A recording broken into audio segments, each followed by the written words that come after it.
La tormenta de nieve que azotó las montañas del norte en el invierno del año 1883 no fue simplemente un fenómeno meteorológico intenso, sino un acontecimiento que quedó grabado en la memoria colectiva de todos los colonos que intentaban sobrevivir en aquel territorio remoto y áspero, donde la vida cotidiana ya era suficientemente dura, incluso sin la presencia de ventiscas que borraban los caminos, paralizaban los ríos y dejaban las cabañas cubiertas por capas de hielo tan gruesas que parecían esculturas cristalizadas del propio invierno.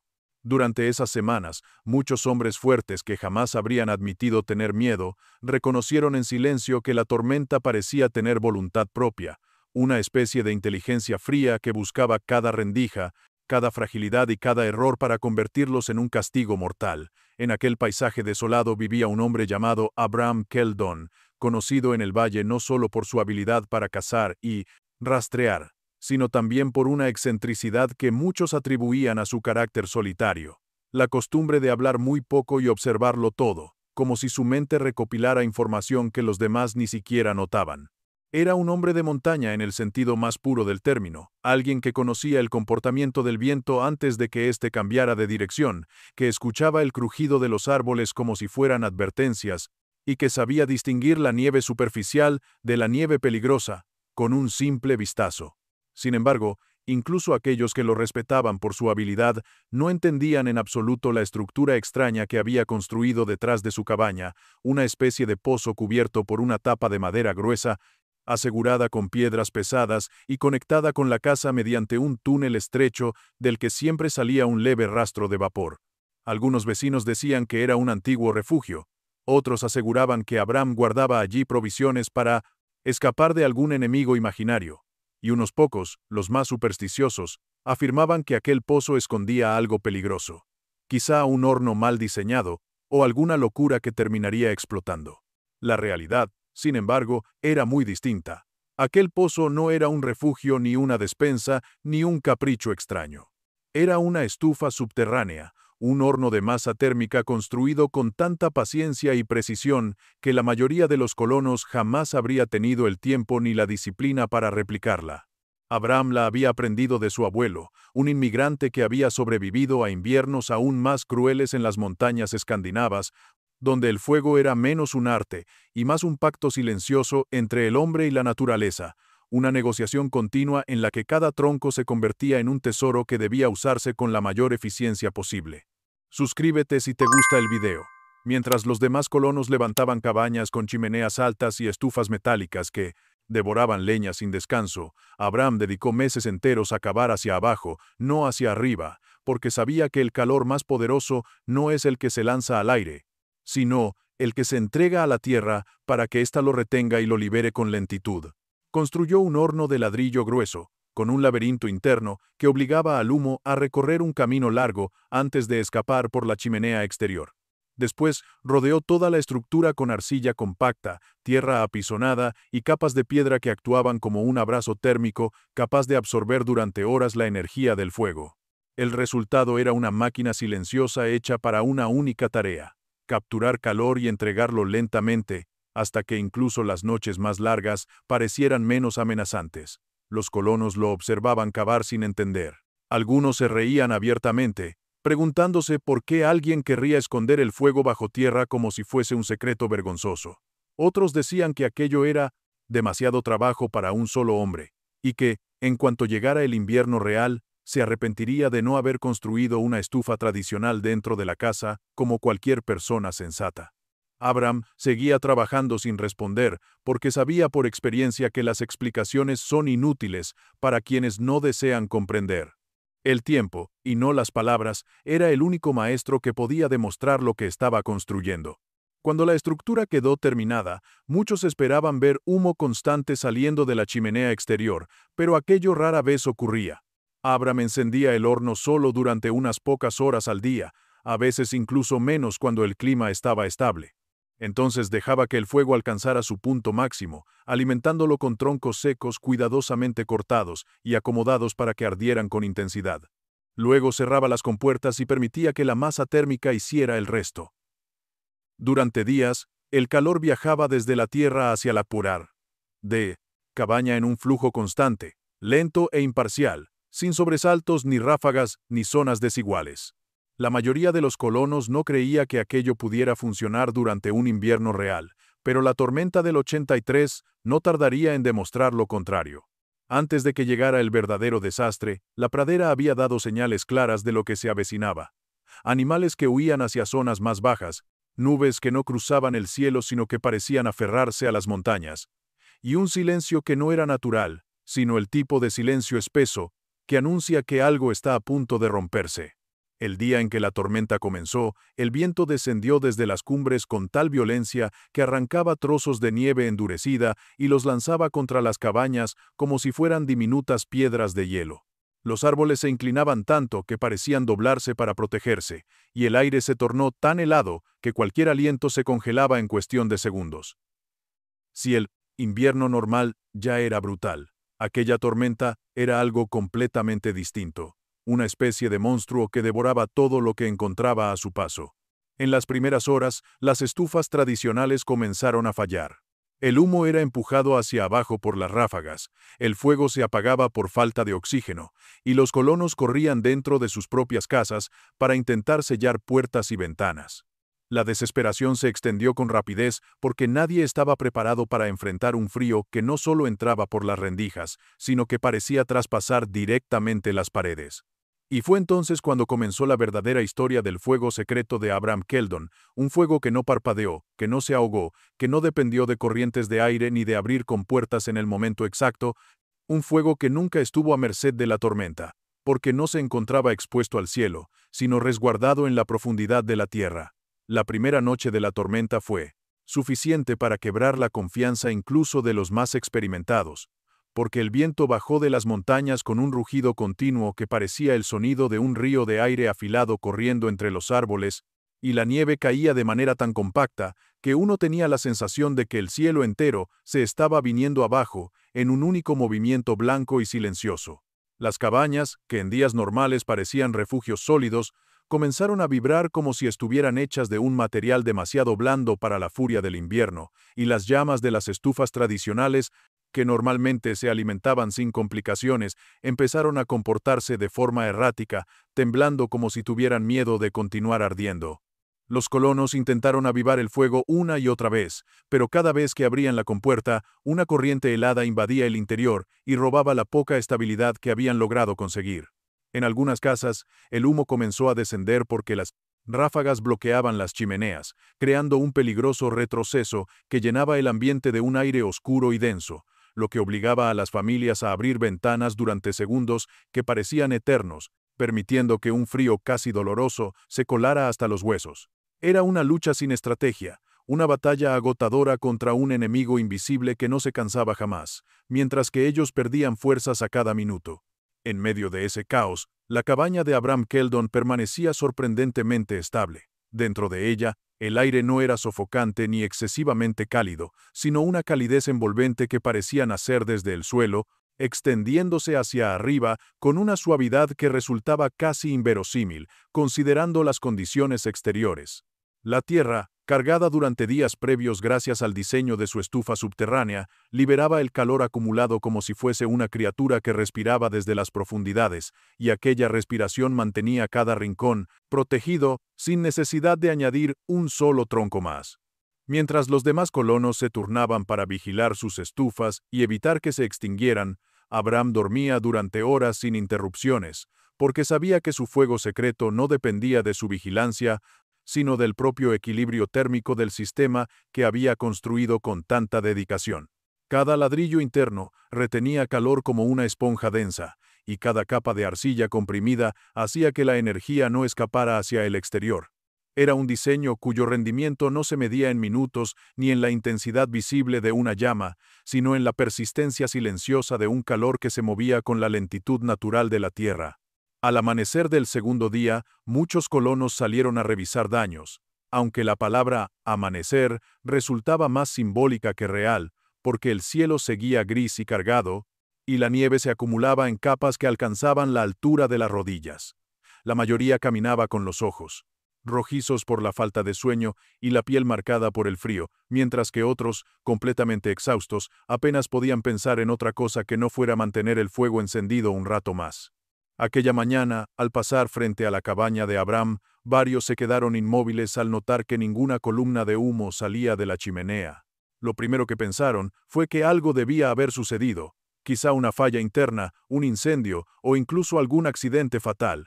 Con una mezcla de preocupación y curiosidad, tocaron la puerta. Abraham tardó unos segundos en abrir, no porque estuviera ocupado, sino porque acababa de despertar después de un sueño profundo que muchos no podrían permitirse desde hacía 2 noches. Cuando abrió, un aire cálido escapó del interior y se mezcló con el viento exterior, creando un contraste tan drástico que los colonos dieron un paso atrás por simple sorpresa. No podían creer lo que estaban sintiendo, porque aquella calidez era demasiado uniforme, demasiado estable, demasiado ajena al desastre que enfrentaban ellos. Dentro de la cabaña, los visitantes caminaron sobre un suelo que parecía abrazar la planta de los pies con un calor tenue, y al tocar las paredes, sintieron una temperatura similar a la que tendría una piedra que acaba de pasar horas bajo el sol de otoño. Preguntaron, casi con urgencia, cuándo había encendido el fuego por última vez. Abraham respondió con la sinceridad tranquila de quien no necesita exagerar nada. No había añadido leña desde la mañana del día anterior. Esa respuesta provocó incredulidad inmediata, porque para ellos era impensable que un fuego pudiera durar tanto sin ser alimentado constantemente. Suscríbete si te gusta el video. Aún así, Abraham no buscó convencerlos con palabras, porque sabía que la demostración más poderosa ya estaba ocurriendo frente a ellos. En lugar de explicar en términos técnicos lo que estaban presenciando, simplemente los llevó al pequeño túnel que conectaba la cabaña con la estufa subterránea. Allí, sin ninguna llama activa, un calor profundo salía de las cámaras internas, moviéndose a través del conducto como un soplo estable que no dependía de ráfagas ni de combustiones recientes. Uno de los visitantes pasó la mano cerca de la abertura y retiró los dedos con el mismo gesto que tendría un hombre que toca el borde de una piedra caliente y no entiende por qué permanece templada tanto tiempo después del atardecer. La noticia se esparció por el valle con la rapidez de un susurro que encuentra oídos cansados pero ansiosos por escuchar algo esperanzador. Algunos colonos comenzaron a acercarse a la cabaña de Abraham simplemente para comprobar por sí mismos que aquella historia no era un rumor exagerado. Otros, movidos por la desesperación que da la falta de sueño, buscaron en su diseño subterráneo algún secreto que pudieran imitar, aún sin comprenderlo por completo. Y aunque muchos seguían, desconfiando, nadie podía negar que la estufa tradicional, la que ellos consideraban indispensable, estaba fallando en el momento en que más la necesitaban. Durante el tercer día, cuando la tormenta alcanzó su punto más feroz, la diferencia entre los dos métodos se volvió aún más evidente. Algunos colonos tuvieron que abandonar sus casas temporalmente porque la leña húmeda no prendía bien y el humo se acumulaba dentro. Otros terminaron en la cabaña de familiares o vecinos donde varias familias compartían un mismo fuego, esperando que nadie cometiera el error de dejar que la estufa se apagara. En medio de toda esa tensión, la casa de Abraham permanecía igual, cálida, estable, silenciosa, ajena a las angustias que sufrían los demás. Era como si su hogar se encontrara protegido por una fuerza que no dependía del clima exterior, sino de una decisión que había tomado meses antes, cuando cavó hacia abajo mientras los otros se reían. Lo que los colonos no sabían, todavía era que la verdadera sorpresa estaba por llegar. Porque aquel calor no solo resistiría 3 días, ni 4, ni 5, sino que continuaría de manera ininterrumpida, incluso cuando la tormenta comenzara a perder fuerza. Y cuando por fin descubrieran cuánto tiempo había durado realmente aquel fuego secreto, su visión de Abraham, de la montaña y del propio invierno, cambiaría para siempre. La tercera noche de la tormenta marcó un punto de quiebre para casi todos los colonos que habitaban el valle. La nieve había crecido hasta cubrir ventanas, puertas y la mitad de los muros exteriores, como si la montaña quisiera tragarse cada cabaña y devolverlas al estado salvaje del que habían salido. El viento, en lugar de perder fuerza con el paso de las horas, parecía volverse más decidido, y cada ráfaga enviaba una vibración profunda a través de los troncos que sostenían las casas, produciendo un sonido grave que algunos describían como el que haría un árbol enorme al quebrarse por la mitad. Para las familias que dependían de estufas tradicionales, cada sonido se convertía en una alarma constante. porque sabían que cualquier interrupción del fuego los dejaría expuestos a un frío tan intenso que no perdonaba errores. En varias cabañas, los colonos empezaron a experimentar algo que nunca antes habían sentido: la sensación de que el frío no entraba desde afuera, sino que brotaba desde dentro, como si la casa misma se estuviera helando desde sus cimientos. Las paredes absorbían cada ráfaga y devolvían un aire húmedo que hacía temblar incluso a los más resistentes. Dormir no era una opción. La única manera de mantener viva una estufa metálica era alimentarla sin descanso, porque cualquier pausa permitía que la temperatura descendiera con tal rapidez que el hogar entero quedaba vulnerable.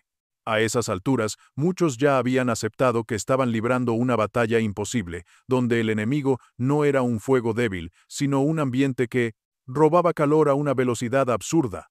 Mientras tanto, la cabaña de Abraham Keldon se mantenía como un pequeño oasis termal en medio del colapso helado del valle. El calor subía desde la tierra con una persistencia que parecía desafiar todas las leyes conocidas por los colonos. No era un calor dependiente de la llama, sino de la memoria térmica de la estructura subterránea. Era un calor que recordaba cada tronco que había quemado días atrás y seguía transformando esa energía en un flujo constante que subía a través del túnel hasta la casa.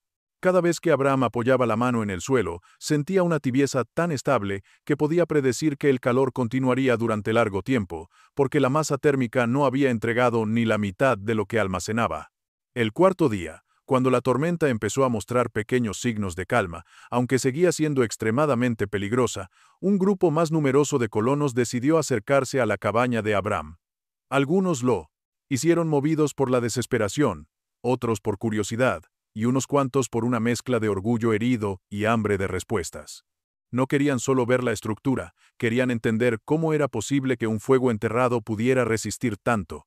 Y aunque muchos no estaban listos para admitirlo en voz alta, todos sabían que si el clima seguía comportándose así, necesitarían una alternativa que no dependiera de vigilar una estufa 20 horas al día. Abraham los recibió con la misma calma que había mostrado desde el inicio de la tormenta. No tenía la actitud de un hombre que buscara reconocimiento, sino la de alguien que comprendía que sobrevivir en la montaña requería conocimiento compartido, no competencia. Los invitó a entrar nuevamente, y esta vez les permitió recorrer la cabaña entera, tocar las paredes, sentir la estabilidad térmica, e incluso escuchar el silencio que llenaba el ambiente, un silencio sin estufas, crepitando ni corrientes colándose por las juntas.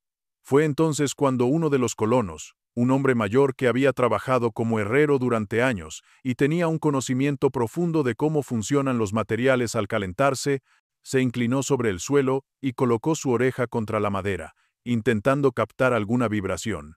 Permaneció así varios segundos y luego se levantó con una expresión de incredulidad mezclada con respeto. Dijo que podía sentir un pulso tenue, como si la tierra misma estuviera exhalando, un fenómeno que nunca había experimentado en una casa con una estufa tradicional. Abraham aprovechó ese momento para explicar que, a diferencia del fuego superficial que calienta el aire directamente y lo deja escapar hacia el techo, su sistema calentaba masa sólida, que retenía el calor como una esponja térmica y lo devolvía lentamente.